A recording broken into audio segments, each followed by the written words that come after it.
19 de maio de 2012, São Paulo, capital. Elise Matsunaga chegava do Paraná com a filha e a babá.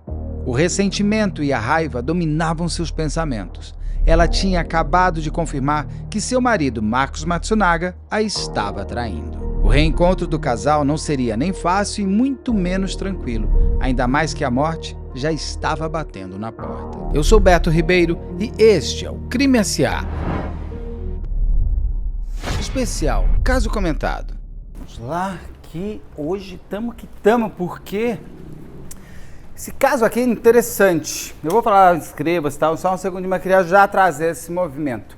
Esse caso é interessante porque eu não tenho comentado sobre Elise Matsunaga no canal. Mas tem um monte de cortes meus em vários podcasts que eu vou, graças a Deus, muito obrigado sempre pelos convites, onde eu falo sobre a história. Eu já trago quase uma análise do que eu já entrevistei de gente e tudo mais.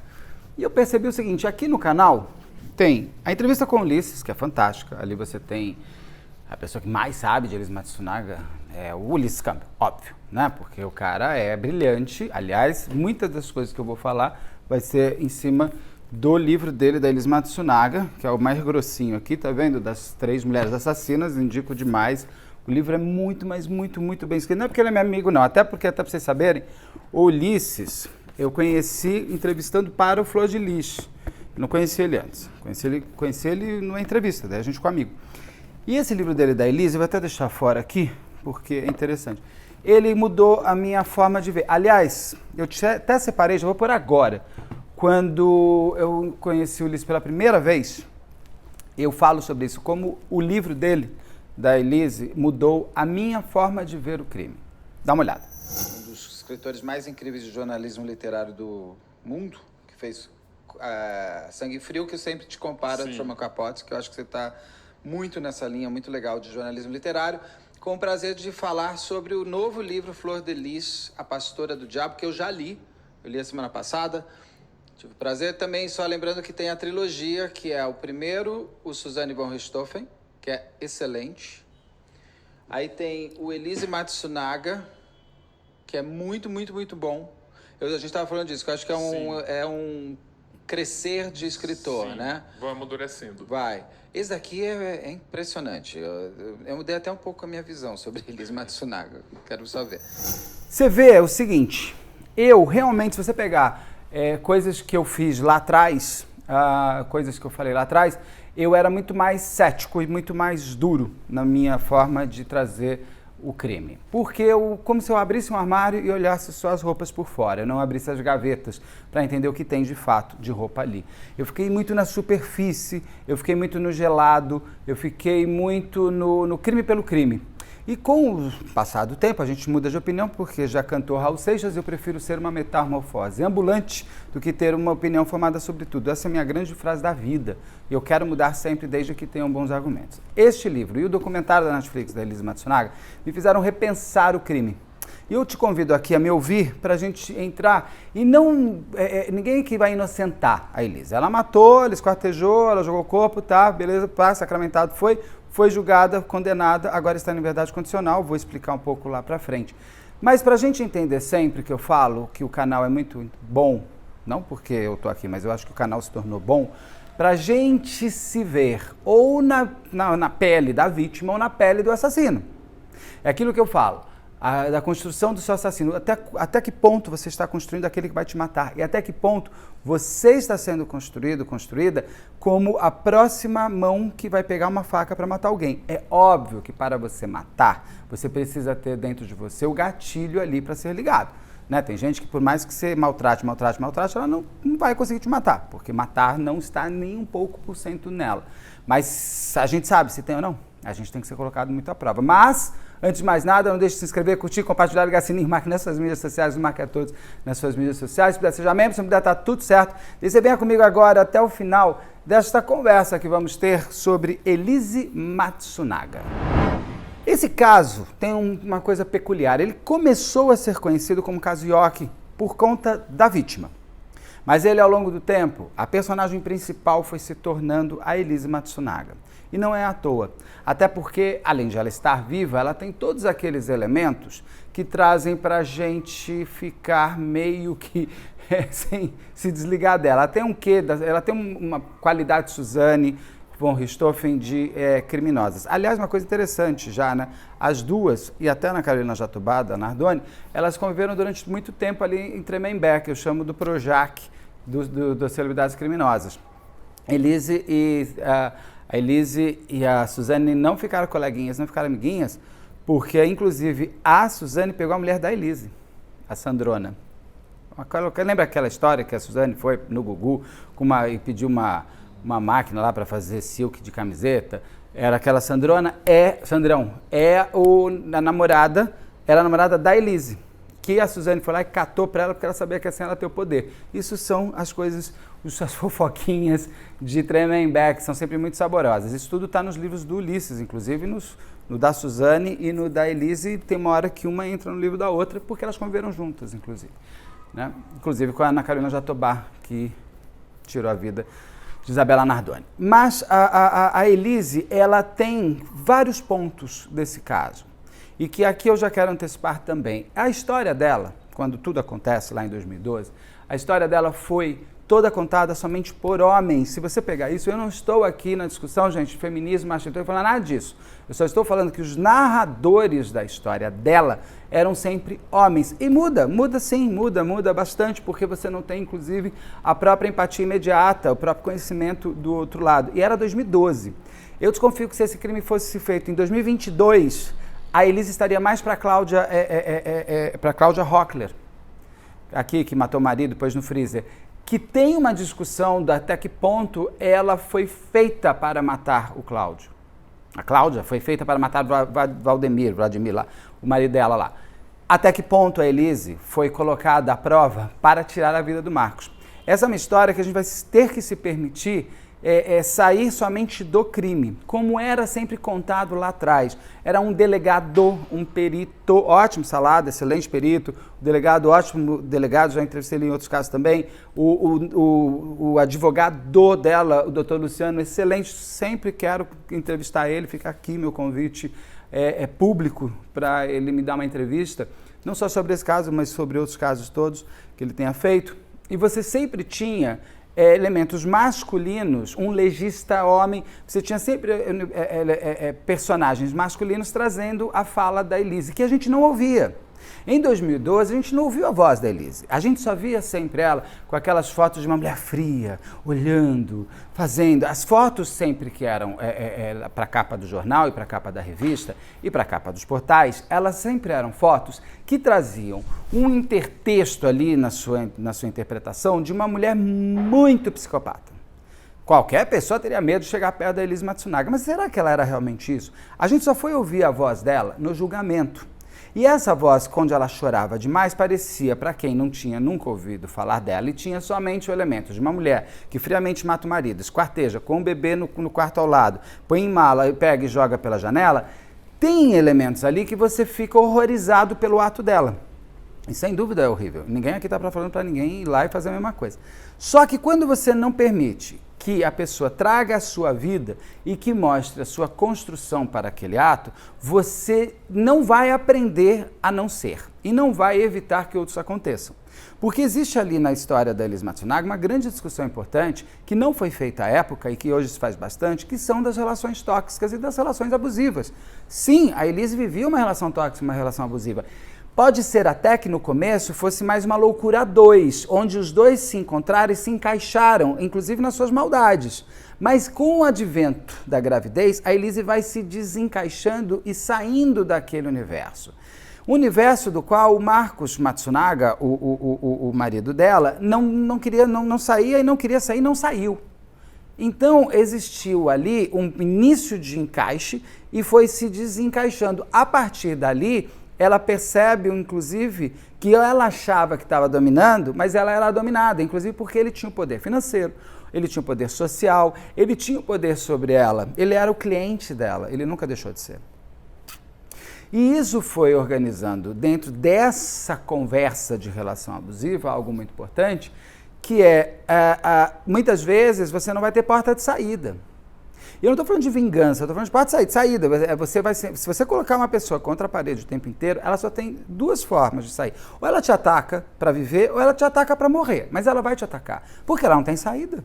E se você pressiona para que ela fique cada vez mais, e você tem até o prazer sádico de maltratar o outro, você pode tomar na cara, né? Você pode matar ou você pode morrer. No caso do Marcos, ele morreu. Mas essa história, então, dentro de tudo isso que eu já trouxe aqui, é legal de a gente analisar em cima, inclusive porque eu mudei completamente a minha visão sobre o caso e sobre a Elise, por conta de eu me permitir ler o livro do Liz Campbell, tá aqui, dos Mulheres Assassinas, né? Tá aqui, o livro é este. Não estou fazendo mexer, gente. O Liz é meu amigo e para amigo eu faço tudo. É que leia, de verdade, todos os livros dele são excelentes. É uma leitura deliciosa, você não consegue parar. Não é que é fácil de ler, porque o texto é excelente e ninguém consegue parar de ler.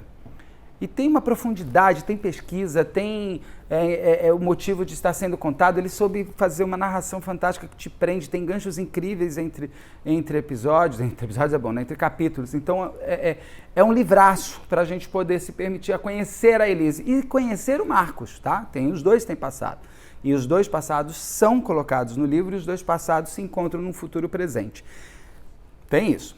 A série da Netflix também foi a vez que a gente ouve a história dela sendo contada por ela. Porque, novamente, quem contavam? Eram o jornalismo, em cima de um depoimento de um delegado, em cima de um depoimento de um promotor, também tem um promotor, em cima de um juiz, de um advogado, de um perito e de um legista homem. Então, você olha, era uma história de uma mulher sendo contada por homens.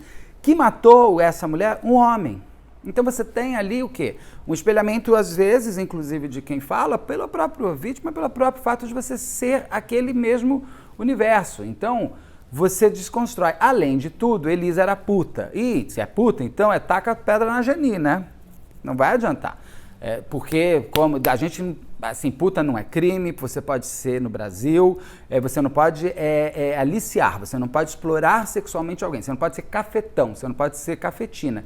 Pode ser gigolô, mas se você quiser vender o seu corpo, tá beleza, a escolha é tua. Isso não é crime no Brasil. Então ela não era nenhuma criminosa por ser puta.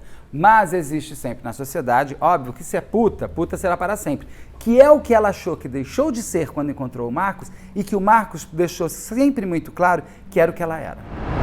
Então, vamos do começo. Elise Matsunaga nasce lá em 1981, se eu não me engano, numa cidade do interior do Paraná. Ela tem uma história muito interessante, que é muito bem contada no livro do Ulisses, que é o seguinte: a mãe dela era uma mulher extremamente dependente de homem, mas muito dependente. Você vai vendo a história da mãe dela, o que essa mulher faz para ter um homem na vida dela é uma coisa assim, para ler, e as mulheres, pelo amor de Deus, gente, mulheres e homens, a gente não tem que ser dependente de ninguém. Vai fazer terapia, eu falo, terapia até os 30 anos devia ser lei, no mínimo, depois faz o resto da vida se quiser, que vira filosofia de vida.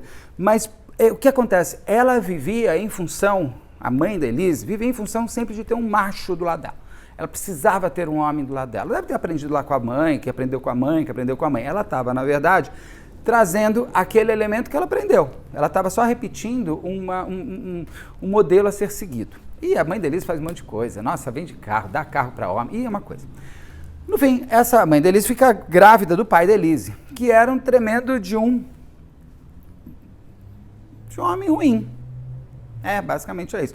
Era um homem que maltratava muito a mãe da Elise, maltratava a Elise. A Elise não teve a figura paterna da Elise, não existe. Por quê? O pai dela, que era um idiota, assim, no sentido de não ser um pai, além de tudo um homem muito bêbado e tudo mais, tem uma cena retratada no livro que dá até uma tristeza, que a Elise está junto com a irmã dela, que a irmã, se eu não me engano, não é do mesmo pai, é do padrasto, na sala vendo uma televisão. Ela só tinha ela era muito pobre e ela estava na TV, ela era muito criancinha e estava na TV. Lógico, a mãe dela, depois de que o pai da Elise deu um pé na bunda dela, ela já pegou outro homem. Então, você vê que era uma coisa, sempre tinha que ter um homem para chamar de seu. Isso vai bater em 2 segundos que eu vou te contar. Nesse dia, o pai da Elise entra na sala, arranca a televisão. E a Elise olha e fala: meu pai veio me visitar. Ele tira a televisão da sala e fala... a mãe dela ela fala: eu tenho família, vocês não são nada pra mim. E nunca mais ela vê esse pai. Só que a mãe da Elise, não falei, ela tá sempre com o homem grudado nela. Ela pega O padrasto, que é um Nossa Senhora da Aparecida, o padrasto da Elise, que é pai, se eu não me engano, da irmã da Elise, ele é um homem do tipo perverso, porque ele tenta abusar da Elise várias vezes. E a Elise, que esse padrasto já estava tentando abusar da Elise muito tempo, ele consegue terminar de abusar dela num dia específico, que ela está tomando banho, acho que ela tem uns 14 anos, 15 anos, e ele corre atrás da Elise pela casa, e a Elise sai correndo da casa e vai para o meio do mato, que eles moravam meio que assim num lugar muito periférico, tinha uma mato, sei lá. Ele vai atrás da Elise e ele violenta a Elise. E a vizinha vê. A vizinha conta para a mãe da Elise e fala: esse homem ordinário pegou sua filha. Sabe o que a mãe da Elise faz? Mete um tapa na cara da Elise e fala: para de mexer nos meus homens. E expulsa ele de casa. Com 14 anos. Então, quer dizer, a menina que acabou de ser abusada pelo pai da sua irmã, possivelmente, se eu não me engano, é isso mesmo, posso estar errado, se tiver, desculpa, mas isso não é tão importante para a história. Que é o padrasto, que seria a sua figura paterna, que seria a figura do homem que está te construindo e te ajudando a futuramente você identificar homens. Assim como mulheres, quando fazem esse tipo de coisa, destroem homens. Olha o Maníaco do Parque, que o Ulisses está fazendo um livro fantástico. Olha, a gente espera o livro do Ulisses, do Maníaco do Parque. A gente tem conversado. Não vejo a hora de ler. Assim, eu que achei que sabia tudo do Maníaco, vou ter que fazer um segundo comentário, porque as coisas que ele está me contando, eu não vou contar nada. Tá? Você espera ele sair. Mas fantástico. Então o próprio Maníaco tem um quê disso também. Envolvido com a mulher. Ele não é tão à toa que ele é o Maníaco do Parque. Também tem o passado que vai construir essa base para ele se tornar aquele monstro. A Elise, então, estuprada pelo padrasto, que não conseguiu ter o apoio da pessoa que mais deveria ter dado apoio para ela na vida, que é a mãe. Ela é expulsa de casa com 14 anos. Ela vai até uma tia que eu acho que dá R$50 para ela, eu não entendi, ela não quis ficar, não entendi por que ela não ficou em casa, mas beleza. Ela dá R$50 para essa tia e ela vai para a estrada. No documentário, isso não é mostrado. Pelo que eu entendi, não é que o documentário da Elise na Netflix é um chapa branca. Chapa branca que a gente chama assim, é um documentário onde o objeto a ser documentado tem domínio sobre tudo que vai estar na produção. Isso não é bom. Por exemplo, aquele documentário da HBO da Flor de Lis, eu realmente não gosto. Ali eu acho que tem um quê chapa branca, não curto. O da Elise não tem, tanto que eles ouvem o outro lado, tem uma série de coisas e tal. Mas isso não é contado no documentário. Pode ser que ela tenha entrado no acordo. A única coisa que eu não quero que entre no documentário seja essa parte quando eu fui prostituta criança, porque, inclusive, ela quer ter a filha de volta, não quer que a filha... Bom, mas a filha vai saber, né, filha? Não adianta, Elise. A tua filha pode estar vendo este comentário e pode já ter lido o livro do Ulisses, né? Tem que... Não adianta, a gente não refaz história existente. A nossa história é um plano único sem cortes. E a gente não volta. Então não adianta. Mas tudo bem, não aparece no documentário. Mas o que acontece? Ela vai para a estrada e ela começa, a única coisa que ela podia fazer com 14, 15 anos, se prostituir. Ela tinha acabado de ser abusada. Tinha acabado de levar um tapa na cara da mãe. Foi jogada na rua, no frio, que era, se eu não me engano, era bem de junho, julho, e lá no Paraná é frio de verdade, né? Sul do Brasil é frio. Quem mora em São Paulo, acho que São Paulo não, nunca, foi mais friozinho, está um inferno de calor, mas não é frio como é o sul do país, isso não tem como a gente falar. E ela sai nesses dias frios e ela só encontra a estrada, os caminhoneiros que por ali passam. E ela passa no posto, ela literalmente, ela se prostituía para almoçar, ela se prostituía para dormir, ela se prostituía para comer, ela não se prostituía para construir uma casa em Singapura. Não é isso, ela estava naquele momento tentando sobreviver. A prostituição para ela não era uma opção, a prostituição para ela era o único caminho que ela tinha. Porque como ela era menor de idade, nem emprego de faxineira dariam para ela. Então, tinha tudo isso daí. Inclusive, no livro, é muito triste, tem um idiota de um homem que pega a Elise e fica a noite inteira ela achando que ia ganhar R$50, sei lá, uma coisa assim. Ele faz ela ficar rezando, tal, fica com ela, tal, transa, blá. É quando ela acorda, ele caputou e ainda deixou a conta do motel para ela pagar. Olha, vou falar uma coisa para você. O Conselho Tutelar, a polícia acaba pegando as meninas que estavam pela beira da estrada e o Conselho Tutelar encontra a Elise. A Elise volta para casa, ela é obrigada a voltar, mas eu acho que aí ela já não vai mais para casa da mãe, ela fica na casa da avó, da tia e tal. E a Elise, assim, ela vai seguindo sua vida, ela fica muito mais fria, ela fica muito mais travada. Por quê? Aí a gente também não pode esquecer que existem coisas que são das regiões, né? Vamos lá. São Paulo, você dá um beijo. Quando você encontra uma pessoa, você dá um beijo. No Rio, você dá 2. No Nordeste, você dá beijo, abraço. Você nunca vê a pessoa te abraça e fala que tá com saudade. E eu acho isso incrível, porque é o contato humano que mais te permite. Nos Estados Unidos, se você fizer isso, já é assédio. Você dá a mão assim, você tem que estar sempre a uma distância de um braço. Uma coisa, uma sociedade muito assim. Em Minas já são 3 beijos, 1, 2, 3 para casar, sabe essas coisas? Eu acho que é uma coisa assim. Quando você vai subindo no Brasil, vai ficando mais quente, as pessoas são mais calorosas. Quando você vai descendo no Brasil, as pessoas são mais distantes. É da realidade, não estou dizendo que é bonito ou feio, a gente só não pode deixar de entender como são as regiões. Então a Elise vem de uma região onde as pessoas são mais frias, no sentido calor humano, como a gente é acostumado a ver no Nordeste, óbvio, mas ela, além disso, ela passou por uma coisa muito pesada aos 14, 15 anos. Ela foi congelada na sua alma. Ser violentado, gente, não tem volta. Você precisa de muito trabalho, muita terapia e muita vontade interna de se reerguer. Não deve ser fácil. Todas as pessoas que eu já entrevistei, você percebe a dimensão que é, principalmente quando na entrevista ela precisa voltar para aquele momento. Porque é voltar para aquela caixinha que estava fechada e que você achou que enterrou e nunca mais ia ver. Não, ela estava o tempo inteiro em cima da sua mesa com a tampa querendo sair. E ela, então, numa região que as pessoas são mais frias, ela ficou mais fechada. E ela vai nessa cadência subindo. Ela resolve ir para Curitiba para fazer técnico de enfermagem. E ela vai para Curitiba. É até uma cena muito forte que tem no livro, quando a Elise está saindo, entrando no ônibus, a mãe dela vai lá, se ajoelha, pede perdão, a Elise vira e entra no ônibus. Eu falei, nossa, isso é novela Agnaldo Silva, né, Tieta. Mas parece que foi isso mesmo que aconteceu. Parece não, se ele escreveu, foi o que aconteceu. Ao menino que ela namorava, ela também nem olhava muito para ele, e ela vai para Curitiba. Chega em Curitiba e ela faz técnica de enfermagem. Ela vai e se forma tal, e ela tá lá. Ela tá lá num negócio lá, acho que era católico, uma coisa assim, uma escola católica. E ela percebe que assim, a vida dela vai ser uma dureza, como a dureza de todo ser humano. Claro, aí você vai falar, ela não estava afim de trabalhar. Pode ser, gente, eu sei lá o que ela queria. Mas o fato é que quando ela se vê naquela situação, ela percebe que vai ser mais duro ainda tudo que ela imaginava. Mas ela estava ali para lutar dentro do caminho normal da vida de todo mundo. Aí ela conhece uma enfermeira. Não sei se ela é enfermeira ou técnica de enfermagem também. Só que o que acontece? Essa mulher, ela andava de carro zero, vestido incrível, cabelo super arrumado. Ela pergunta, como é que você consegue ter tudo isso? Ela fala, você quer saber? Então vem cá que eu te mostro. A vida da Elise Matsunaga é a trajetória clássica do herói, ou do anti-herói.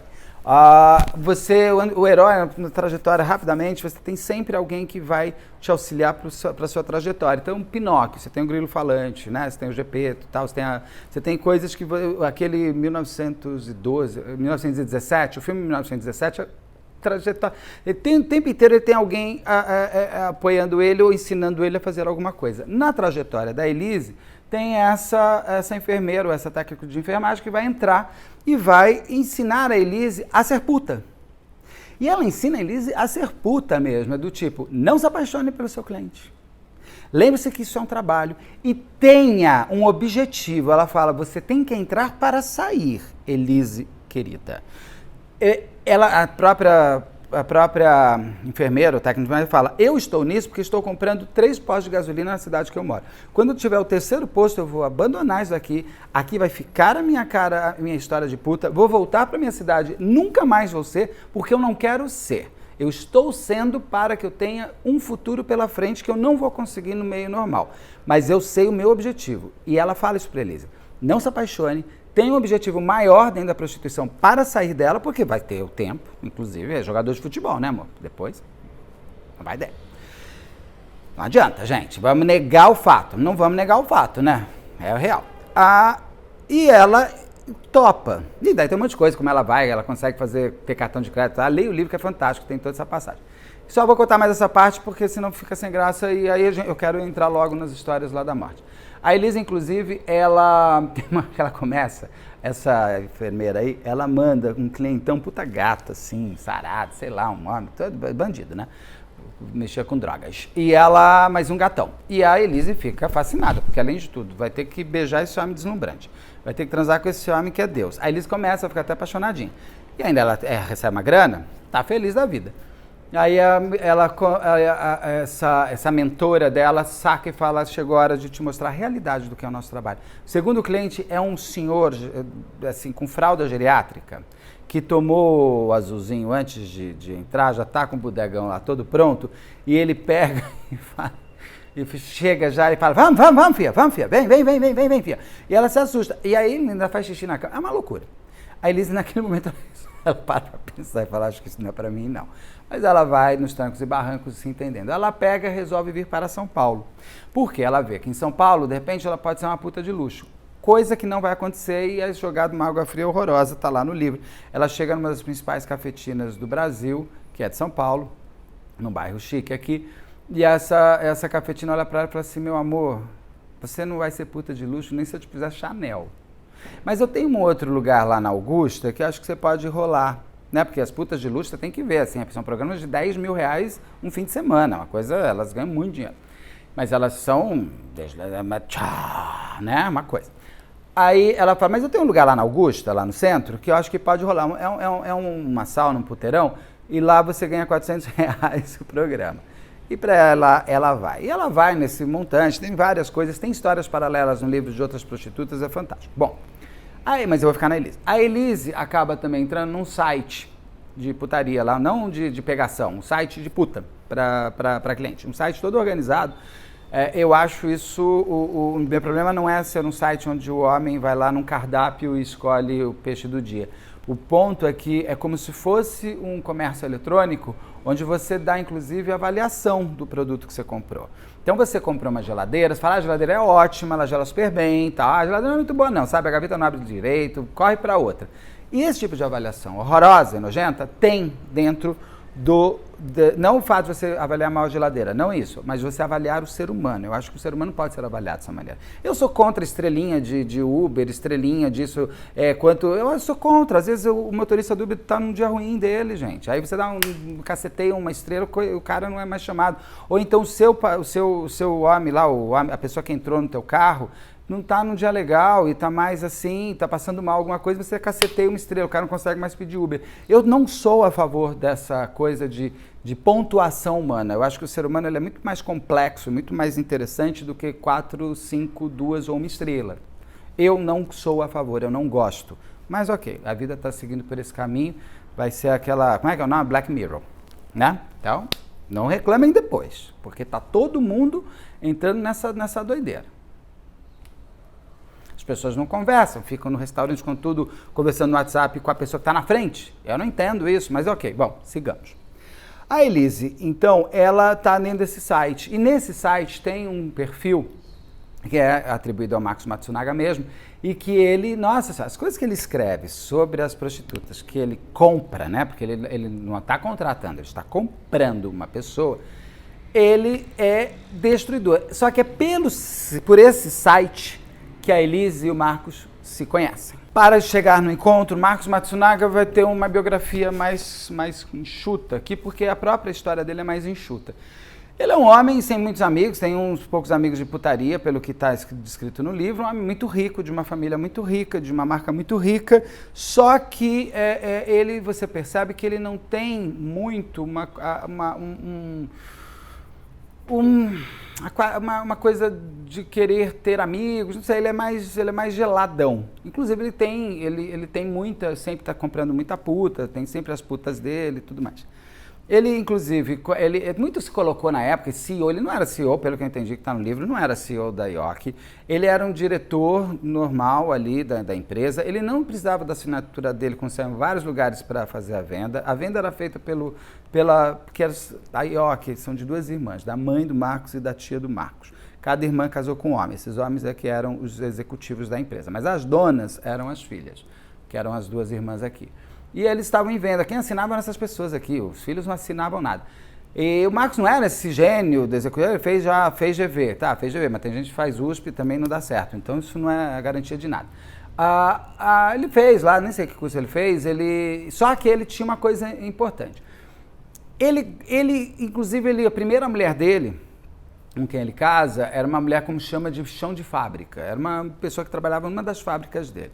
Parece uma moça muito bonita e tal, e ele compra essa mulher não como puta, mas como esposa. E não que ela se vendeu para ser a esposa, porque ela até gostava dele. Ele achava que era mais fácil. Pegou ela.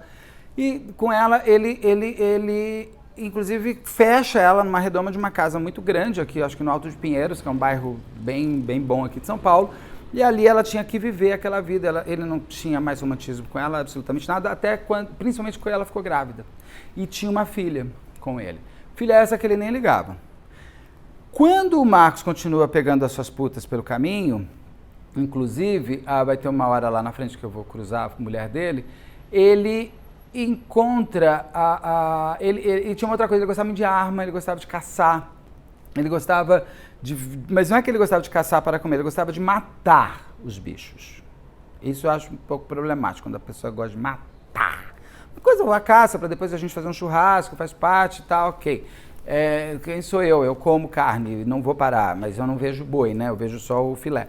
Então eu não consigo. Se você matar o boi na minha frente, não vou conseguir comer. Não tenho dentro de mim isso, mas, né? Ele gostava de matar. E gostava de tirar foto com a sua presa, botava a arma, depois a Elise vai fazer isso também. Botava a arma em cima do chifre, ficava posando de valentão. Isso, eu sempre acho isso um problema, porque eu acho que você está matando por prazer, né? E matar por prazer é sempre uma coisa que não curto muito. Então o Marcos, ele tinha esse elemento de sempre estar com muitas putas, as amizades sempre envolvendo muitas dessas histórias, poucos amigos. Ele é muito em puteiros chiques também, em puteiros menores. Ele tinha 2 apartamentos, um para pregação, um para as putas mais bonitas e outro para as putas menos favorecidas da beleza, vamos dizer assim, e mais uma para uma puta que custa 2.000 e outra para uma puta que custa 50. Então ele passeava muito pelo esse universo do sexo por todos os pontos. Ele gostava do menos ao mais e assim ele vivia dentro da sua vida. Ele tinha, inclusive, um ponto que também está no livro do Ulisses, que é importante, que ele ganhava um salário como um executivo normal, mas ele era muito rico, muito rico. E eu perguntei até para o Ulisses durante as nossas lives por que o pai e a mãe não percebiam que ele tinha uma vida além do que o salário dele podia ter. Porque, segundo Tali, e segundo eles me falou, os orientais, eles têm, os filhos frequentam a casa dos pais, os pais não frequentam as casas dos filhos. Tanto que quando o Marcos morre, foi a primeira ou segunda vez que ela vai até a casa. Era a segunda vez que os pais viam a neta, o bebê. O Marcos, então, ele tinha uma empresa, ele estava fazendo, gente, maracutaia dentro da empresa do pai, da mãe, da tia, do tio. Todas as exportações, pelo que eu entendi, todas as exportações que saíam do Matsunaga, lá da Yoki, da empresa, tinham que passar por uma empresa que era do Marcos.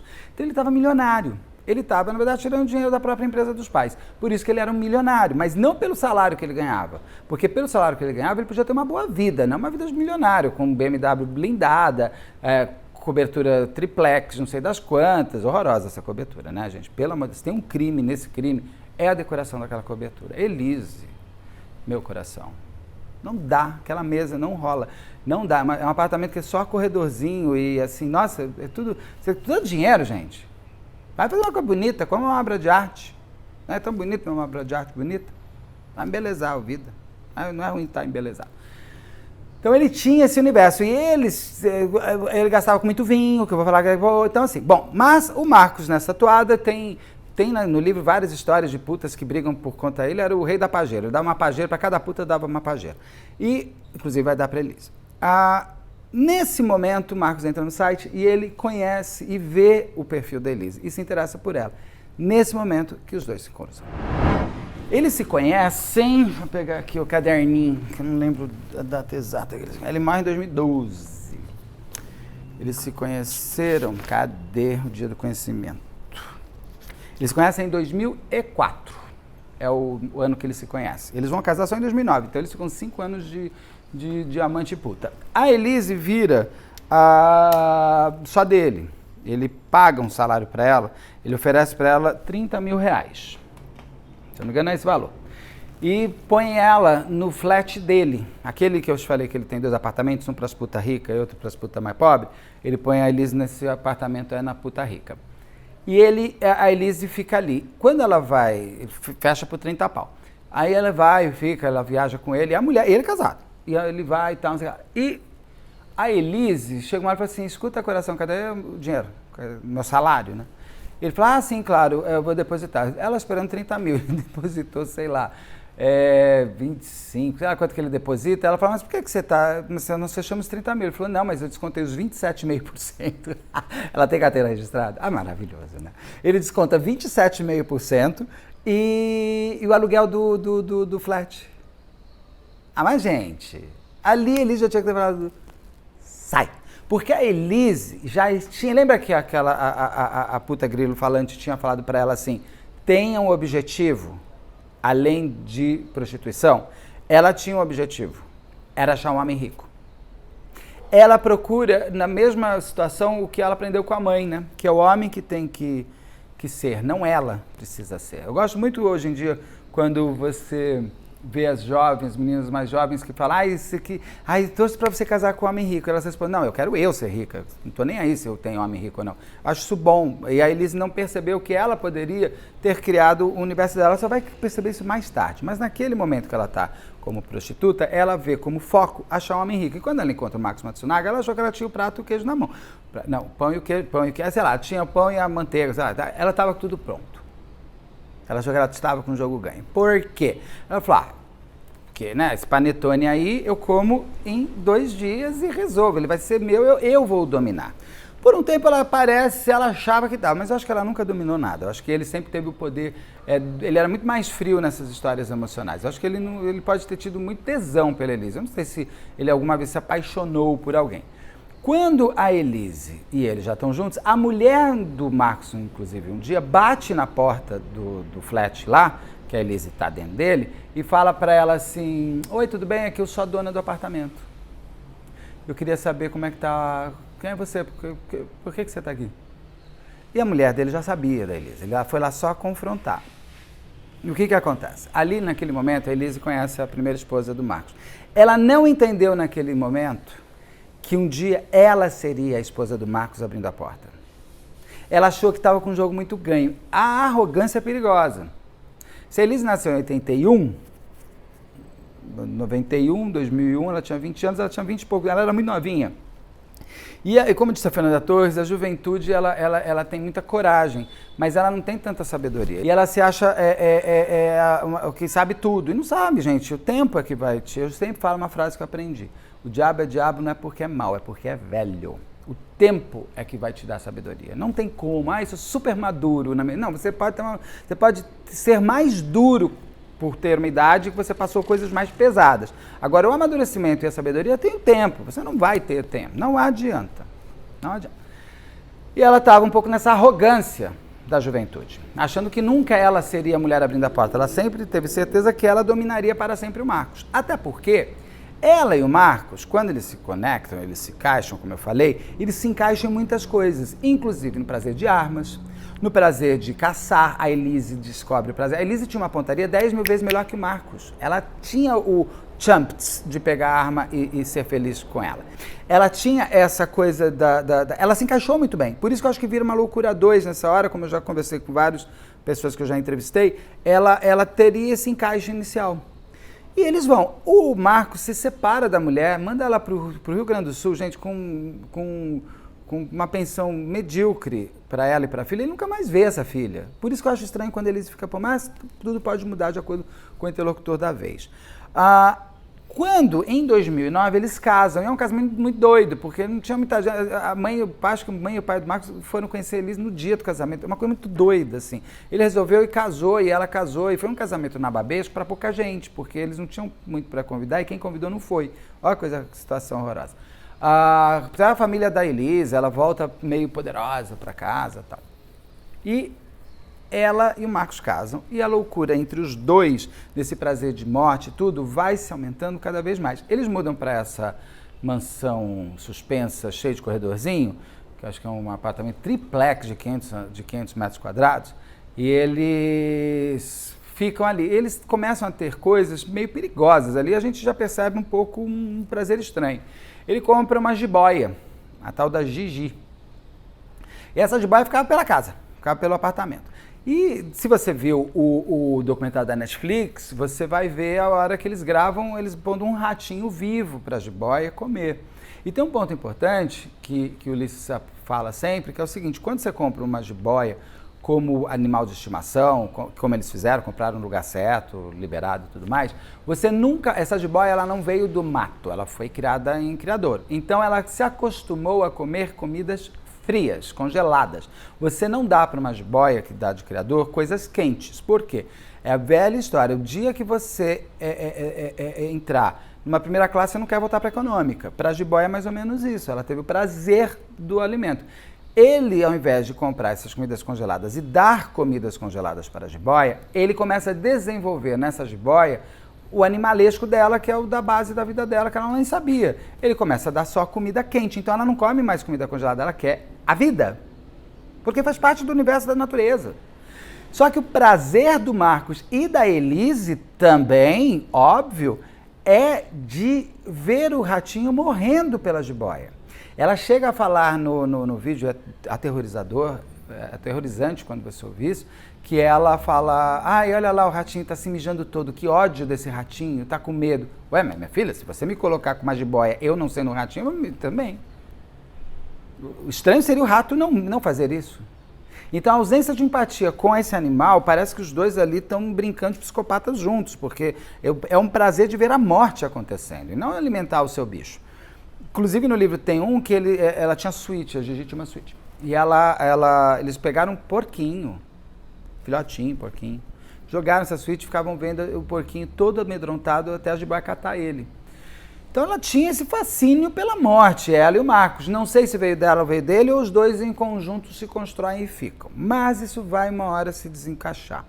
Por quê? Dentro desse prazer da morte vai começar a vir a vida. Em 2010, a Elise se descobre grávida. E ela começa... Se tem um ponto que eu acho que a Elise, com tudo que ela veio, do tapa da cara da mãe, da violência, do estupro, da prostituição, de tudo que ela passou ali mesmo e passa. Gente, puta não tem vida fácil não, tá? Não vem com esse papo, ela é puta porque quer. Assim, é muito complexo esse tipo de discussão, não vou nem entrar aqui. Eu acho muito básico, porque quer. Não sei, acho que a gente precisava às vezes se permitir entender um pouco mais. Eu estou me permitindo a entender como é que essas coisas funcionam de fato. Porque é muito fácil aqui sentado, você faz isso porque você quer. Às vezes não é bem assim. Bom, mas vamos seguir. A Elise, naquele momento que ela se descobre grávida, ela começa a se desencaixar. E o Marcos tinha uma coisa, ele queria transar 10 vezes por dia. E ela falava assim: não, meu amor, eu não tô com vontade. Ele falou assim: mas você é puta, você serve pra isso. Ela falou: mas eu não sou mais puta, eu sou sua esposa. Ele falou: puta é puta pra sempre. Então, eu às vezes, sabe? E eles iam caçar juntos, matavam animais juntos, tem várias fotos do animal morto e eles posando com prazer de ter visto o animal morto em cima assim, sabe? Você tem que ter respeito pela sua caça, você tem que ter respeito por aquele animal que você, em princípio, matou para comer, você tem que ter respeito, de fato, essa é a palavra, por aquela que vai te dar vida, porque com a morte dela você vai continuar vivo. Ali você tem um escárnio pelo seu abate, você tem o prazer sádico de ver algo perdendo a vida, esvaindo pelo olhar. Mas a Elise, quando ela se descobre grávida, ela começa a Gigi começa a dar terror para ela, porque ela fala: peraí, se ela come um porquinho, um bebê é um porquinho, né? Tamanho.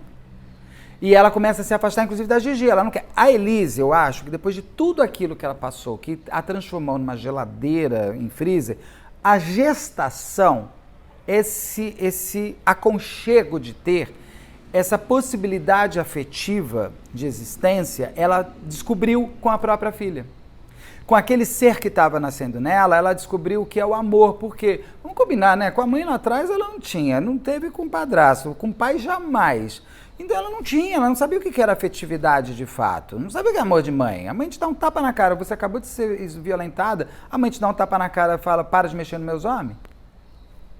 Então a Elise, ela passou a ter esse momento, eu acho, que é a primeira vez que ela entende que é o amor. A minha percepção em cima do que eu já entrevistei, em cima do que eu já li, em cima do que eu já vi. Eu acho que a gestação é que humaniza a Elise, traz de volta uma alma que estava em algum local. Ela era só um corpo andando. E isso afasta ela, inclusive, do Marcos, porque o Marcos era daquela mulher que gostava de ver o ratinho morrer. Ele não queria uma filha, ele não queria uma mãe, ele queria uma puta. Então ele viu, ele não tem mais a puta na cama e não tem mais a puta na sala, porque ali ele vai ter, na verdade, uma esposa e a mãe de uma filha dele. E isso afasta os dois. E claro que o Marcos já começa a ir atrás de novas mulheres para chamar ou para comprar, como se ele achasse que pode comprar um ser humano. A Elise, então, descobre... Ela fica desconfiada que ele tá com amante. E é uma coisa enlouquecedora, né? Porque eu já tive contato com... Já tenho conhecidos que passaram por isso, de você ter certeza que está sendo traído, e você chegar para outro e falar, você está me traindo. A pessoa fala, imagina, você é louca. E a pessoa começa a se transformar numa pessoa louca, paranoica, histérica. E não era, né? Daí quando você descobre que você está sendo traído, você fala, não sou louco, você é uma pessoa ruim, né? Porque você está me traindo, e não me dá nem o direito de eu sair, né? Porque você está me chamando de louco. Então, se eu vou me separar de você, porque eu tenho certeza que você está me traindo, mas você disse que não está, então eu sou uma pessoa louca. Você deixa essa pessoa numa paranoia terrível. E a Elise, como vai passando tempo, ela contrata, inclusive, um detetive. E ela já chegou até a falar que ia se separar dele. E ele fala, você separa, a filha vai ficar comigo. Eu tiro a filha de você, você não é nada. O que você tem, Elise? Você não tem nada. E eles estavam comprando muitos vinhos, muito caros, sem nota fiscal. Tem esses vinhos também. E ela já estava fazendo o curso de sommelier e tudo mais. A ideia era abrir uma loja de vinhos. Aí a Elise, nessa toada dos vinhos, ela estava querendo ter um business, um negócio para chamar de seu, né? E ela ia perder tudo. Porque, afinal de contas, se ela se separa dele, ela perde a filha, porque ele diz que tem o dinheiro e tem o poder, ela perde os vinhos, ela perde absolutamente tudo. Ele botou ela contra a parede mesmo, assim, ó, acaba com a... você vai voltar para onde você veio. E ele ainda falava, né, mas você não é nem mais aquela gostosinha, você já tá gorda, você agora já é velha, ninguém vai querer te pagar, o que vai ser você, naquele site ninguém vai te ver. É muito triste, é muito feio você fazer isso com a pessoa. Não faça isso, gente, não destrua a autoestima dos outros. Não, pra quê, meu Deus, você vai ser feliz. Vai viver a tua vida. Não sei por que as pessoas fazem. Mas nessa toada, a Elise resolve pôr um detetive. E esse vai ser um ponto forte. Ela vai, lá em maio de 2022 é quando tudo vai acontecer. Ela mata ele dia 19 de maio de 2022. Dias antes, ela já tinha contratado o detetive, ela tinha ido a um escritório para se separar do Marcos, ela já ia conseguir uma medida protetiva para ele não entrar no apartamento. Ai, assim, dá tempo ao tempo. Essa parece que é uma advogada bem forte nesse quesito de separação, de ricos. E ela já tinha avisado para eles, não, tá tudo certo, quer teu vai ser teu, ele não vai tirar tua filha, pode contar, a lei tá comigo, vem cá, gata, não faça nada. E ela contrata um detetive. Adultério não é crime no Brasil, mas ela contrata um detetive, eu acho que mais do que provar que ele é na justiça, é provar para ele que ela não é louca. Ela contrata o detetive, ela vai com a filha dela, com a bebê, para o Paraná. E lá ela fica atormentando, inclusive, o detetive. E o detetive fala assim, ele tem uma mulher. E aí tem dois pontos importantes. Primeiro que ele vai almoçar com essa mulher, com essa outra amante, para quem ele deu uma Pajero, igual da Elise. Ele vai almoçar com essa amante no restaurante japonês que a Elise descobriu. Eu entendo, isso não se faz, é como se o Aruaí levasse alguém. No Issal, tem muita gente perguntando no restaurante japonês que eu mais vou, é o Issal ali na Liberdade, na Rua da Glória, eu amo, é muito bom, muito, muito bom. E se ele for lá, eu vou ficar mais bravo do que... Porque não dá no restaurante que a gente vai, que é nosso ponto, não faça assim, que coisa feia. Então ela descobre que a mulher é bonita e ele está chamando ela de feia o tempo inteiro. E que primeiro ela descobre que foi no restaurante japonês, que ele realmente tem uma amante. E aí ela pergunta para o detetive, ela é bonita? Ele fala, veja bem, não vamos por esse caminho. Ela fala, ela é bonita? Ele responde, é. Ela desliga o telefone na cara do homem, pega um avião e vem embora. Simplesmente ela faz isso. Ali você percebe que ela já está muito nervosa. Ela pega e ela volta um domingo, se eu não me engano, dia 19 de maio de 2022. Ou é domingo ou é sábado, mas acho que é domingo. E o Marcos Matsunaga vai buscar ela no aeroporto, junto que ela chega. Ela, a bebê e a babá. A Elise dispensa a babá. E ela já tem as provas inclusive da traição. Aquele dia, aquela noite, era para eles simplesmente não terem se encontrado. Porque de antemão, eu falo o seguinte, se o Marcos foi o pior marido do mundo, opa, puxou. Se ele foi abusador, se ele foi isso, se ele foi aquilo, numa boa, não se mata ninguém. Ponto. Não existe justificativa para a morte, não existe justificativa para o homicídio. A não ser que seja legítima defesa, aquilo tudo que a gente sabe. Agora, no dia a dia da vida, teu marido está te traindo, você está traindo teu marido, você não gosta mais dele, ele bateu em você, você vai para a delegacia, passa um boletim de ocorrência, põe ele no Maria da Penha, mas não mata o cara, porque você tá fazendo um crime pior. Assim, eu não estou aqui dizendo que tem que todo mundo sair, não é isso, tá? Não estou falando isso, não existe legítima defesa da honra. Mas eu estou trazendo a história para a gente entender até onde que a gente pode se colocar em risco. Eu acho que a gente pode aprender com o crime dos outros a não nos tornarmos um criminoso e nem uma vítima. Porque eu não estou a fim de matar, mas também não estou a fim de morrer, entendeu? Pelo amor de Deus, não precisamos passar por isso. Mas a Elise não saca isso. A Elise volta muito nervosa. Inclusive na live que eu fiz com a doutora Solange Beretta, onde ela... Foi uma live mesmo, foi um ao vivo. Onde ela analisa o julgamento da Elise Matsunaga, porque inclusive a doutora Solange Beretta estava... Ela não participou como promotora, mas ela assistiu a todo o júri da Elise Matsunaga. Ela acha que a Elise Matsunaga estava em violenta emoção. Isso eu falo porque ela já falou. E tem um quê? Ela volta muito nervosa. Ela volta muito brava. Naquela casa, gente, tinham 33 armas. E o Marcos Matsunaga, como eles estavam vendendo a IOC, ele estava com medo ele estava meio paranoico com o sequestro. Então ele colocou a arma em todos os cantos da casa, escondidos para só os dois. Se entrasse um sequestrador, tinha arma no lavabo, tinha arma na sala, tinha arma na sala de jantar. Eu não falei que é um monte de corredorzinho, quartinho, cada quartinho tinha uma arma. Tinham 33 quartinhos, porque cada um tinha umas bazucas e tal. E ele tinha dado para ela um 380, 3.8, sei lá, para mim era 38, não, isso aí é uma arma, não é uma pistola. E essa pistola dela, que era dela, que ela tirava muito bem, inclusive, ficava na gaveta ali na sala, né? Quando ela chega e o Marcos fala para ela que tem uma reunião de família sobre a IOC. Ela fala, mentira, você vai encontrar essa mulher aqui. E era verdade, ela ia encontrar aquela mulher. Até porque o Marcos não estava participando da venda, ele sabia que ia ser vendido, mas ninguém precisava da opinião dele para venda. Pelo que está no livro do Ulisses, ele não era uma figura-chave para a empresa. Não tinha essa urgência.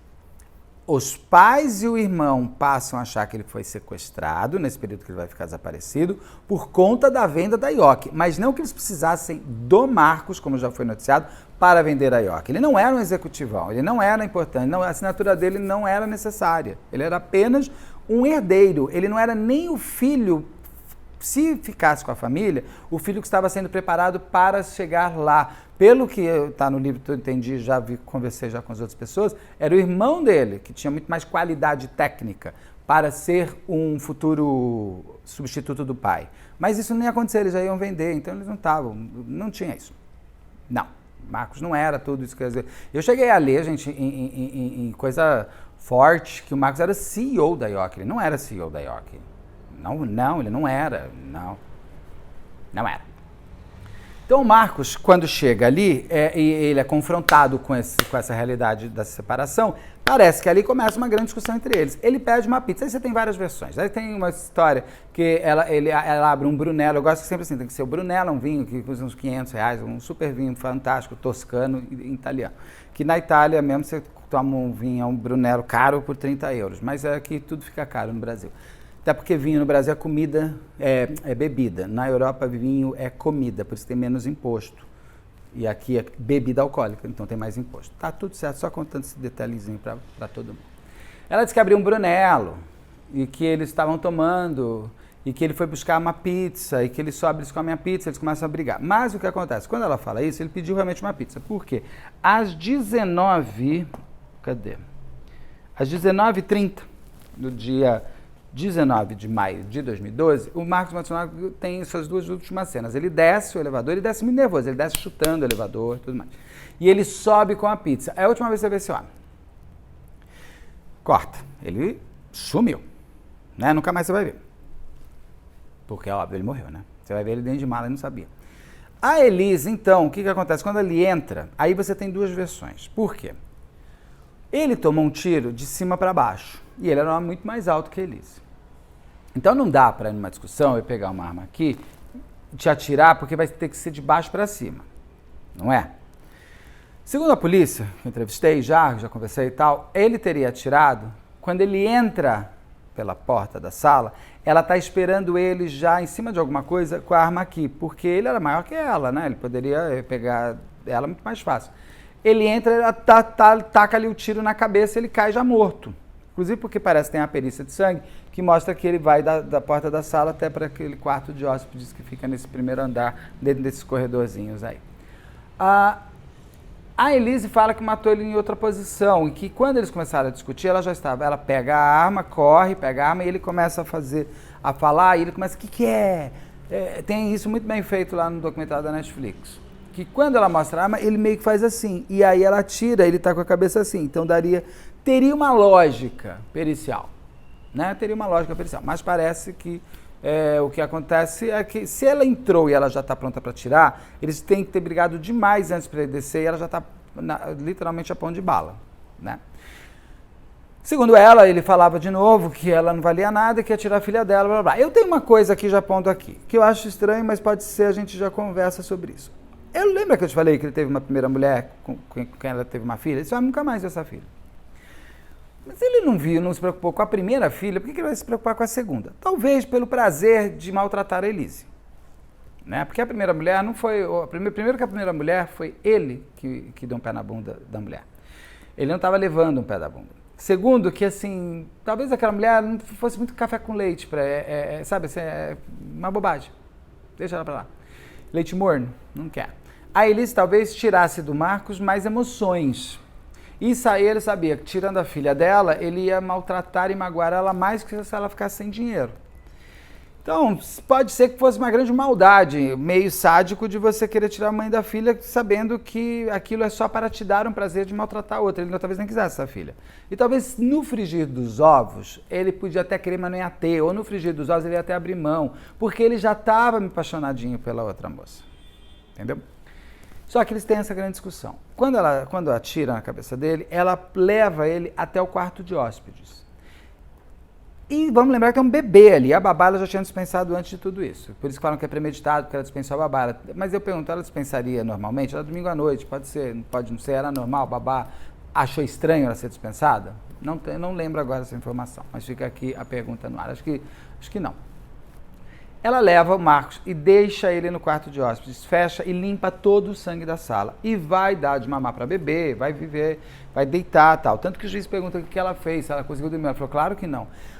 Aí muitos me perguntam, mas por que ela esquarteja? Gente, e aí eu vou para Rosângela Monteiro, que sempre fala que um crime premeditado, você tem que ter sempre o ato e conseguir, né, matar e depois tirar. O que você faz com o corpo? Quando você já está tudo planejado, você já sabe o que mais que fazer. Tem gente que fala que tinha mais gente no apartamento, aí é uma discussão. Por quê? O fato é, eu acho que ela se viu como a única forma de tirar o Marcos precisava sumir, porque senão ela ia ser presa. E ela não queria ser presa. Lembra que tem bicho, que eles matavam bicho? Ela já desmembrava bicho. Ela sabe desmembrar, ela foi técnica de enfermagem. Ela sabe fazer manuseio. E aí ela passa, segundo, já li que ela passou a noite inteira, outros que ela só na parte da manhã, mas o fato é que ela, dentro do quarto de hóspedes, quando ela está desmembrando em 7 partes o corpo, e parece que é um corte muito preciso e muito certo, eu acho até que ela pode ter começado no momento, tem dois cortes, todo mundo fala, mas tem 2 cortes. Sim, o primeiro talvez ela estivesse mais atabalhoada e deixou mais feio o corte, e depois no dia seguinte ela acorda mais calma e corta mais certo, ela tinha que ter mais precisão. Tanto que a secção que ela tem da cueca, eu entrevistei vários legistas, fala assim, se ela tivesse errado 1 milímetro, ia ser intestino solto para tudo que é lado, o cheiro daquele negócio ia empestear toda São Paulo e eu descobri ela. Só que ela consegue cortar sem sair nada de intestino, então ela tem uma precisão, e ela fala que foi com uma facona grande de cozinha. É possível, né? Não sei, gente, ela falou que foi isso. Estou contando só o que ela falou. Eu não... Aí falam que tem ponto cego de câmera. E teve até um médico, coitado, que morava no prédio lá e chegaram a falar, querer dizer que eles dois tinham alguma trelelei que ele subiu para cortar. Não, menos, né? Não precisamos, né? Até porque, cadê esse ponto cego, ele tem que saber. Então, tudo foi super premeditado, porque já sabia até por onde ia começar. Se é tão premeditado assim, esse cara podia ter entrado antes. Bom, mas o fato é que ela desmembra o corpo, coloca em malas, chega assim a babá a bater na porta e falou, a menina precisa dar de mamar, ela vai dar de mamar para a menina, volta e continua cortando o pai da menina, põe em umas malas caríssimas ali e sai. Ela tem força, porque se levar o dorsão lá, não deve ser mal, não. Ela empurra, ela dá umas batidas assim, assim. Eu acho, inclusive, que quando ela desmembra o corpo, não é só para se livrar do crime. Eu acho que também cortar, cortar todo um passado, você humilhar aquele que te humilhava. E não estou dizendo que é certo ou errado, estou tentando só entender por que ela chegou nesse ponto. Aí ela põe no carro e ela iria até o Paraná e jogaria essas malas pelas estradas do Paraná.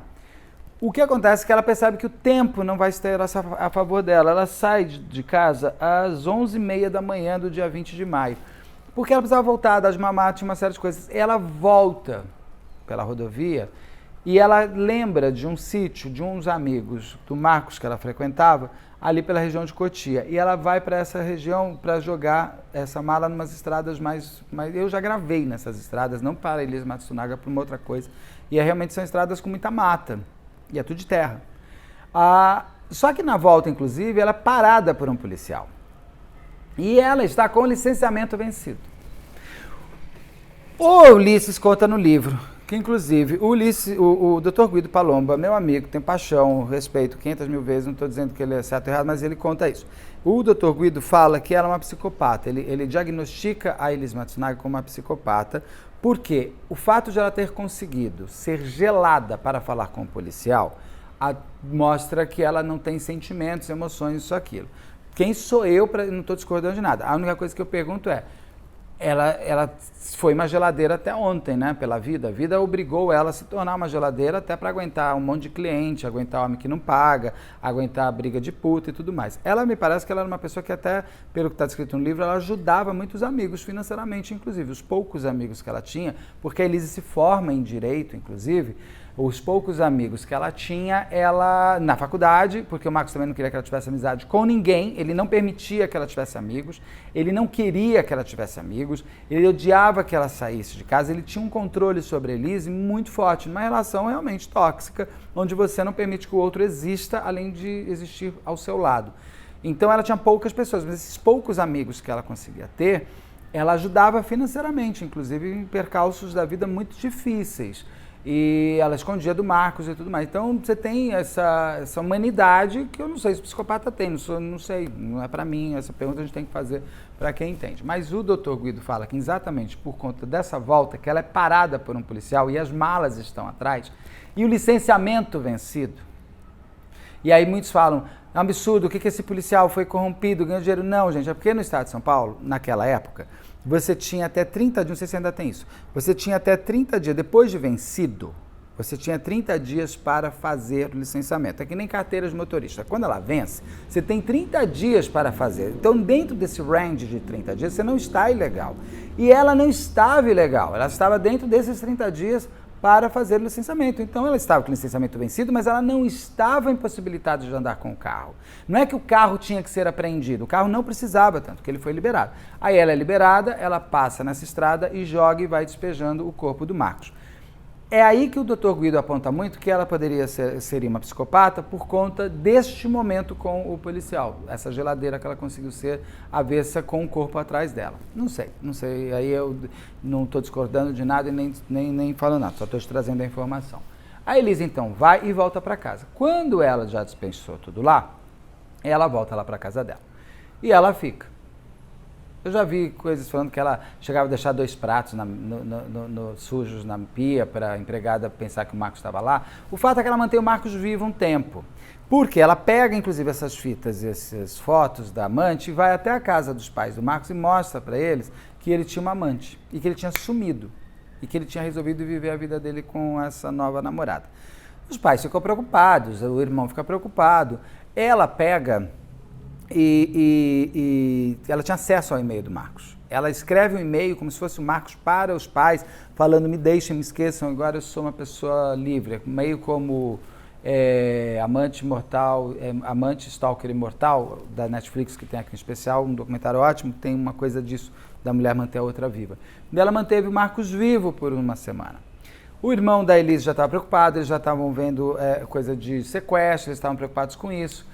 E aí é encontrado, começam a sair nos jornais policiais que pedaços de um corpo estavam sendo encontrados. No livro é fantástico, porque o livro do Ulisses tem uma cena que tem um cara ali perto de onde ela jogou o corpo, que o cachorro dele gostava de carniça, e ele chega comendo um braço ou uma perna. Sei que ele é enterrado sem um braço ou sem uma perna, porque o cachorro comeu tudo. E esse dono do cachorro chega a levar o osso e o braço, e fala, gente, é um cachorro homicida. Não, era um corpo sendo encontrado. E esse corpo sendo encontrado, achavam pedaços. E era um saco de lixo muito específico, era um saco de lixo importado, onde você tinha um velcro, um lacre amarelo que puxava. E nada acontecia. Não se sabia quem era, e só se sabia que era alguém rico por conta de peças de roupas que foram sendo encontradas. Rico, alguém com dinheiro. Peças de roupas. Até que se descobre uma cabeça. E essa cabeça era de um homem oriental. Como o Marcos estava desaparecido, se eu não me engano, o irmão do Marcos chega aí e ele não reconhece o corpo do Marcos. É lógico, o corpo já estava em decomposição, terrível, imagina ver isso. Mas daí é comprovado que é o Marcos mesmo. E aí fica a história. O Marcos não foi desaparecido, ele foi esquartejado, ele foi encontrado. E tem os acasos, né? Ele é encontrado o corpo no dia 20... Como é que é? No que dia? Logo em seguida, ali, no dia 22... ele é encontrado o corpo no dia 23. Ele some no dia 19, ele morre dia 19, dia 23 acham o corpo. Se você olhar 19, 20, 21, 22, 23. Aí a polícia vai até a casa da Elise e começa a investigação. Aí tem dois pontos interessantes. Eles olham as imagens das câmeras que ainda não tinham sido apagadas. A maior parte das câmeras apaga tudo em 7 dias. Por 2 dias, a Elise não teria sido pega. Porque não teriam essas imagens. E ninguém saberia. Mas as imagens existiram, tudo o acaso funcionou contra a Elise. A polícia fica, tal, o delegado me fala até que ele achava que me fala não, eu quase aqui. O delegado até fala no projeto que eu fiz lá atrás, ele fala inclusive que ele já desconfiava desde o início, da Elise, mas aí tem 2 pontos. No livro do Ulisses, ele conta que o irmão do Marcos e um assistente, um gerente da IOC, estavam jantando juntos na casa da Elise, querendo entender o que tinha acontecido com o Marcos. E quando esse gerente vai jogar comida fora, a pizza, vai jogar no lixo, ele vê o mesmo saco de lixo que o Marcos foi encontrado. E ele que teria avisado a polícia. O delegado conta, nesse programa que eu fiz, que quem reconhece o saco é o delegado, porque ele diz que ele vai na casa da Elise e pede as roupas que ela estava usando no dia da câmera, ela descendo do elevador, porque ela dizia que aquilo eram vinhos caros que ela estava indo entregar os vinhos para clientes. Ela realmente tinha muitos vinhos ali. E ela tinha meio uma arrogância, lógico, ficava meio arrogante com os policiais e tal. Lógico, ela já virou a personalidade dela, né? E o delegado disse que quando ele pede uma sacola para pôr as roupas, ela chega com um saco de lixo, tipo, você é uma lata de lixo, toma um lixo para você. Quando ele olha, o saco de lixo é o lixo do Marcos. As duas coisas podem ter acontecido. O fato é que o saco de lixo, onde estavam os restos mortais do Marcos, era o mesmo saco de lixo, e um lixo muito específico, que era usado dentro da casa da Elise. Esse saco de lixo é que dá um grande match e um apontamento para tudo. É feito, claro, teste luminoso, só que ele foi encontrado o sangue, e aí ela é presa logo no dia seguinte do encontro, praticamente. Ela é presa, foi. E a partir dali, você só vê as fotos da Elise, como eu falei no começo, sempre muito gelada, muito má, muito assim, muito olhinho, ela tem o olho meio fechado, né, e vai e tal, no olhinho dela. E aí vem essa hecatombe da mulher má que matou e esquartejou o marido. A Elise, inclusive, chama um advogado, o doutor Luciano, que era professor da escola dela. E ela confessa, ela entrega absolutamente tudo. Ela fala tudo isso que a gente está falando aqui, ela confessa. Em momento nenhum ela falou que nada fez. Ela explica como que ela cortou o corpo, ela fala absolutamente tudo. E ela foi nessa toada, 2012, desde o crime, ela ficou presa, ela foi condenada à época. Ela teve uma primeira condenação de 19 anos e 11 meses, e depois caiu essa condenação para 16 anos e 3 meses. Desde maio de 2022, a Elise está em condicional. Muita gente escreve que ela está em regime aberto. Ela não está em regime aberto, ela está em regime condicional. Qual a diferença? Quem me ensinou foi a doutora Solange Beretta. Condicional, você está em uma condição de liberdade, mas você não está cumprindo a sua pena. Vamos supor, você tem 10 anos de pena, você sai A Elise cumpriu 10 anos, ela ainda tem que cumprir mais 6 anos em condicional. Só que, então ela tinha 16 anos, ela saiu no 10º ano, ela tem que cumprir mais 6 anos em condicional. Se ela fizer qualquer crime aqui no meio, ela volta para os 10 anos. Vamos supor que ela tenha ficado 5 anos em condicional livre e ela faz uma besteira ali, ela é presa novamente. Ela é presa e aqueles 5 anos que ela ficou fora não contaram para a sua pena. Então, ela volta para o zero de onde ela parou. Diferente do regime aberto, que o regime aberto, você, a cada dia aqui fora, você está contando e eliminando um dia da prisão. Se ela tivesse em regime aberto, ela estaria todo esse tempo, ela foi solta em 2022, em maio de 2022, ela já tá livre há 2 anos. Esses 2 anos já estariam contando em regime aberto, mesmo se ela fizer qualquer coisa, ela volta e esses 2 anos contaram. Está contando em condicional, ela está contando esses 2 anos, mas ela não pode fazer nada de errado, tem que andar na linha. E a dona Elise não anda toda hora na linha, né? Tanto que depois que ela saiu, muito se falou que ela era motorista de Uber. Ela nem era de Uber, era de um outro aplicativo. Mas daí foi até interessante, saiu muita coisa, Uber falando que não.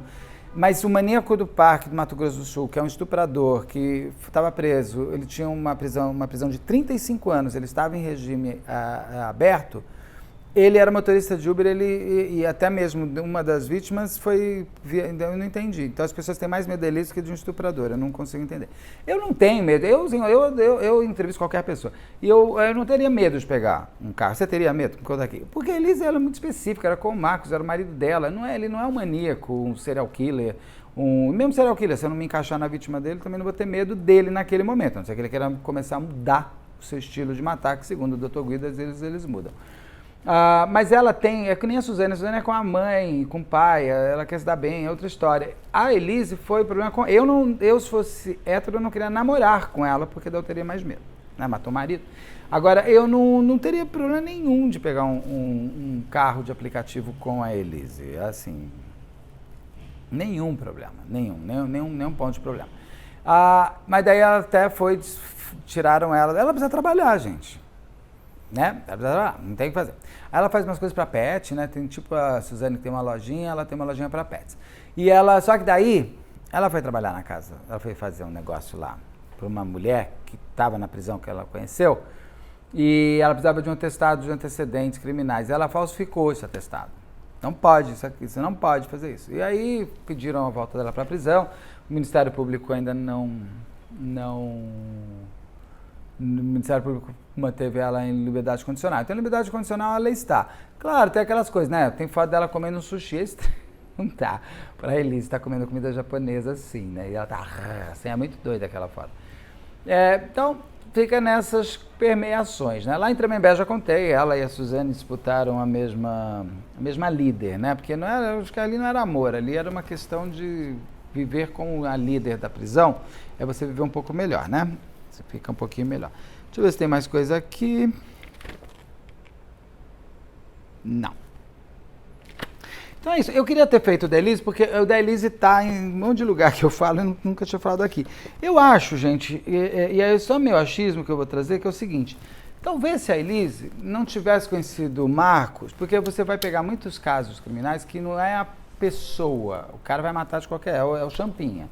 Se não fosse a Liana, fosse outra menina, ele ia fazer aquilo, porque é dele, tá na mal, ele é o mal, né, personificado. Ali eu acho que tem a tempestade perfeita. O Marcos precisava de terapia, a Elise precisava de terapia. Os dois precisavam se entender como indivíduos e como indivíduos dentro de uma sociedade. O Marcos precisava tirar o menino mimado dele, e nem estou dizendo que a família mimava, mas é um menino mimado, né, que acha que compra a gente. E a Elise tinha que permitir que a afetividade viesse dela para o outro e do outro para ela. Mas ela acaba saindo de um lugar desafetivo para um lugar que já... Porque aquela ausência de emoções reais, emoções que te emoções que te movimentam legal, fez com que ela nem quisesse saber o que é amor. E aí a gravidez faz. É aquilo tudo que já falei, o desencaixe. Depois a Elise perdeu o fato poder da filha. A filha da Elise hoje, ela vive com os avós, ela está pedindo a guarda da filha de volta. Esse documentário a Elise disse que fez na Netflix somente para que a filha conhecesse a história dela, para que a filha ficasse com ela. Parece que a filha já sabe que ela é filha de Elise Matsunaga, não deve ser fácil, porque coleguinhas da escola contaram, e está nessa batalha de saber quem. Eu não vou dar minha opinião aqui, isso é com a justiça. Então a filha está com os pais do Marcos Matsunaga, vivendo... Tem gente que falou que ela foi para o Japão, não foi para o Japão, ela não saiu de São Paulo, não foi para Miami, tem muita coisa. Eles vivem com os pais, com os avós que ela aprendeu que eram os pais. Agora acho que ela deve estar se entendendo, porque ela nasceu em 2011, a gente está em 2024, está com 13, 14 anos, né? Vai ficando adolescente, deve ser complicado. E é isso, dessa parte da filha que eu não tinha falado. Os vinhos que eles ganharam, todos que ela tinha, os pais do Marcos pegaram com razão, porque aqueles vinhos eram, inclusive, de dinheiro desviado da empresa, né, como está no livro do Ulisses. Ela tem aquela TR4 onde andou é dela ainda. Ela tinha ganhado do Marcos porque as coberturas eram duas, né, interligadas. Ela tinha ganhado, o Marcos tinha posto uma das coberturas no nome dela. Mas ela não estava conseguindo acesso por alguma coisa que as famílias começaram a brigar. Então ela está nesse momento aí com a filha. E fica aqui o convite, se eles quiserem dar entrevista, também está aqui. Quero saber o que você achou. Eu trouxe esse caso aqui para a gente fechar as comemorações de 1 milhão de inscritos. Falei, qual é o caso para 1 milhão de inscritos, né? Falei, tem que ser a Elise Matsunaga. Não falei dela até agora? Então, agora eu falei. Eu falei aqui, porque eu falo em tudo que é lugar, agora estou falando aqui. Espero que vocês tenham gostado. Por favor, não deixe de se inscrever lá, todas aquelas coisas. Acho que tem making off, mas não sei se tem, se tiver uma bobagemzinha. E daqui a pouco a gente se vê, daqui a pouco tem mais coisa, porque tem vídeo nesse canal todo dia. Até já. O fio enrolou todo aqui, deixa eu soltar esse fio. Ai, meu Deus do céu, nossa. O fio enrolou, o fio está todo enroladinho. O pessoal da edição está reclamando que não tem making off, isso vai ficar. Olha isso, gente, enrolou tudo. E daí eu me mexo, que eu não me mexo pouco, e ele fica todo escarafunhado, né? Para, menino, solta, vai lá, vem pra cá. O que está acontecendo nesse fio? Solta o fio, solta o fio. Soltou. Agora eu passo lá. Então, não, né? Começar. Vai passar a ambulância ou a polícia.